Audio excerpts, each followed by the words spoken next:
In a public garden, I once saw the black-eyed Susan, cultivar Irish eyes, combined with red-hot poker, spike gay feather, and perennial salvia. I still remember vividly the way the vibrant swirl of gold, red, and fuchsia was balanced by the salvia's cool blue. Black-eyed Susan is a short-lived perennial, so short it often lasts only 1 year. That has brightened up many spots in my garden. The cultivar's gloriosa and rustic colors brings glorious autumn colors into the garden with their deep gold, maroon, and rust blooms.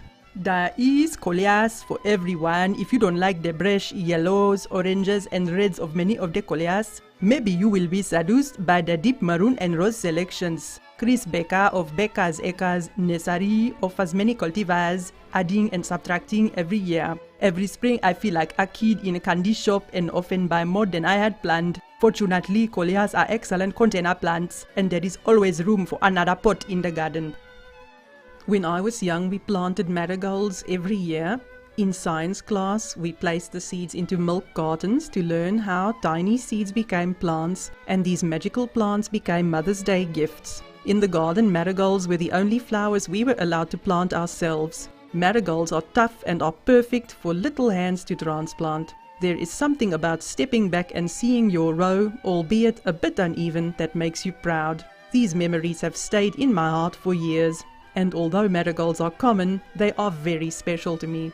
Plants in the genus Pelargonium have been called geraniums or annual geraniums for years because at one time they were included in the geranium genus. Fortunately, this confusion about their identity hasn't affected their popularity. If you love flowing forms and abundant flowers, the ivy-leaved geraniums create beautiful hanging baskets or tender ground covers. However, if you are looking for something out of the ordinary, seek out scented Pelargonium species for a visual and olfactory treat. My favorite peppermint has large, furry, maple-shaped leaves that release the scent of peppermint on warm days. California poppies are aptly described as the shimmering, fluttering, apricot orange jewels of the West. They are available in other colors and in double flower forms, but this species is my favorite. California poppies graced the entrance beds in Inniswood Metro Garden for years, but over time the population had decreased as other plants in their bed have increased in size. California poppies are not fond of sharing space with plants that steal the sun. Plant them in open, sunny spaces and they will thrive. The silver sheen of licorice plant is caused by a fine, soft pubescence on the leaves. This signals a preference for a sunny, drier location. Overwatering will cause your beautiful silver ground cover to change into a mushy mess. And please go easy on the fertilizer or your plant will become weak and floppy. So actually, licorice plant is an easy care tender perennial. It is perfect complement to any plant as silver is the ultimate blending color. A lovely combination is licorice plant with Victoria blue-eyed African daisy and the scented geranium peppermint. All angels trumpets add an exotic accent to the garden with their elegant funnel-shaped flowers. Many are strongly fragrant and they can almost literally take your breath away. Standing next to a large potted brugmansia in full glorious bloom, I noticed I was becoming a bit light-headed. Moving away fixed the problem. Many datura species are weeds across much of the US. One common name, locoweed, refers to the fact that after they eat the flowers, cattle act crazy. All parts of angel's trumpet plants contain toxins. The potency varies, and indigestion can be a fatal experience. The well-mannered dwarf morning glory is delightful. It has all the charm of a morning glory and does not share the invasive tendencies of its cousins, the bindweeds. I'm always willing to add blue and deep violet flowers to my garden, and several cultivars display true blue to deep blue violet hues. Royal Ensign is a particular favorite. Its petals are edged with deep true blue and the throat is sunny yellow surrounded by a white band. Dwarf morning glory is stunning, combined with Celosia argentea or century yellow and Heliotropium arborescens. Calendula is the perfect annual. It is a relatively low maintenance plant. It produces abundant seeds that can be shared with friends. Its flowers look lovely cut for arrangements, and its seedlings sprout every year in places that need a bit of sunshine.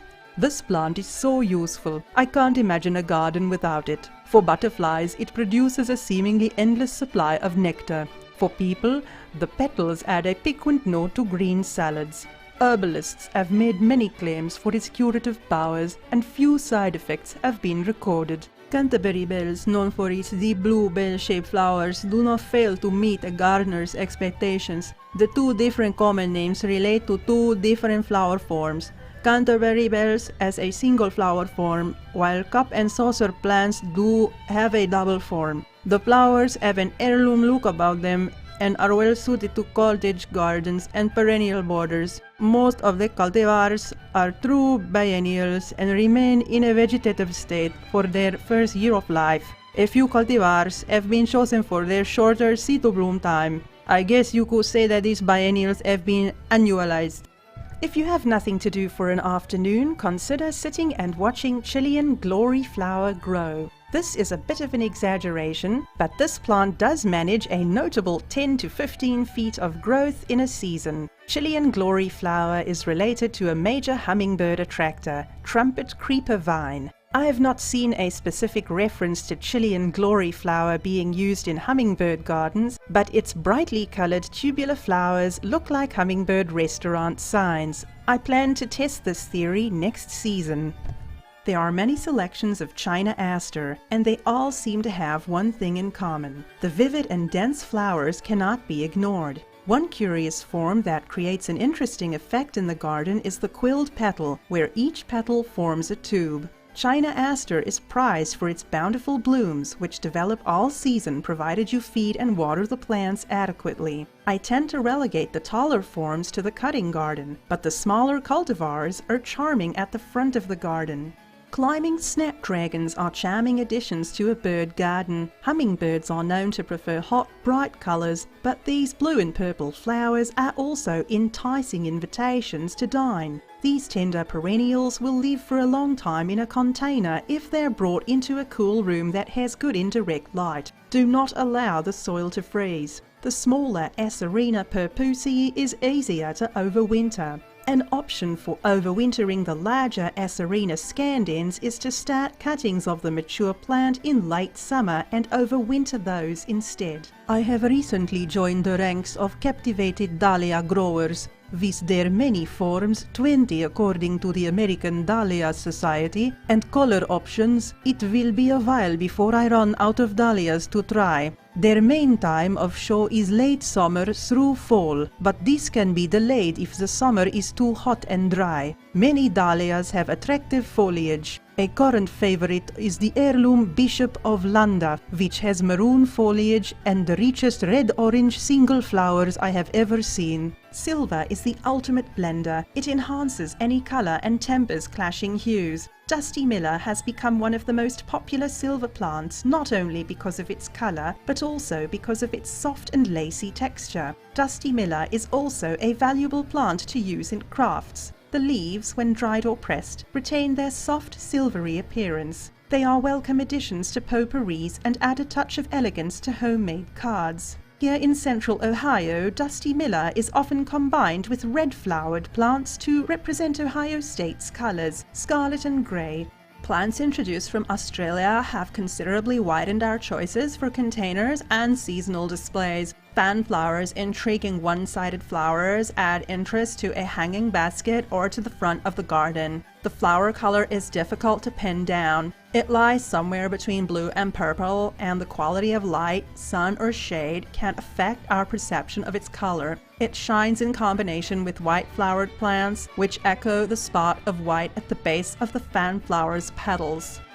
The photocroque flower was frequently used in Victorian gardens and is often included in the heritage gardens of today.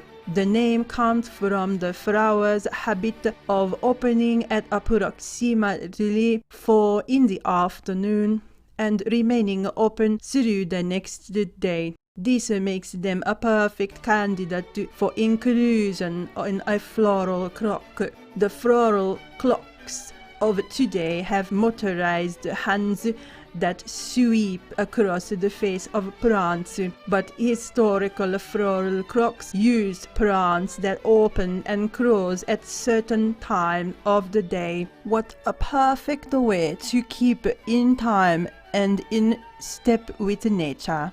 Luscious is the word to describe the brightly coloured flowers of the double fuchsias. Hummingbirds seem to agree, as fuchsias are among their favourite feeding stations. Fuchsias look great in the cool spring and fall, but they suffer in our extended periods of summer heat and humidity. There are two options. Find a cool shaded corner for them, or plant one or more heat-tolerant Triphylia hybrids. My current favourite is the scarlet single-flowered Gartenmeister Bohnstelt. It is striking when combined with some of the silver-foliaged Rex begonias. Love in a mist is probably the plant I share most from my garden. During the season, I can have up to 3 generations of plants, so there are always some plants in seed and some in bloom. It is difficult to decide which I like best. The baby blue flowers create a lovely backdrop for bulbs and perennials, while the puffed seed pods add notes of tan and maroon to the garden. The traits spark questions such as, do you have any seed or plants to spare? I'm happy to share, and any unwanted seedlings go into the compost pile so they can enrich future generations.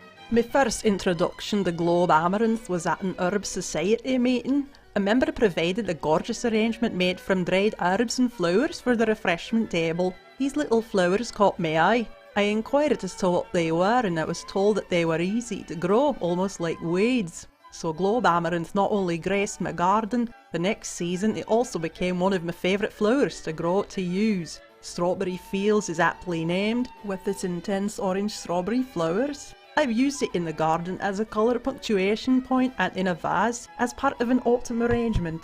Passion flowers are exotic and mesmerizing. They are sometimes included in the Bible gardens because they are said to symbolize the Passion of Christ. Some biblical scholars say that because most passion flowers are native to North America and not the Mediterranean or Middle East, they do not belong in a Bible garden. In any event, these intricate plants are beautiful. Most species are not hardy in Ohio. One that will survive a Zone 5 or 6 winter is the maypop, but beware, it may take over your garden. It dies back into the ground in cold winters and emerges in May, ready to grow 10 to 25 inches in one season.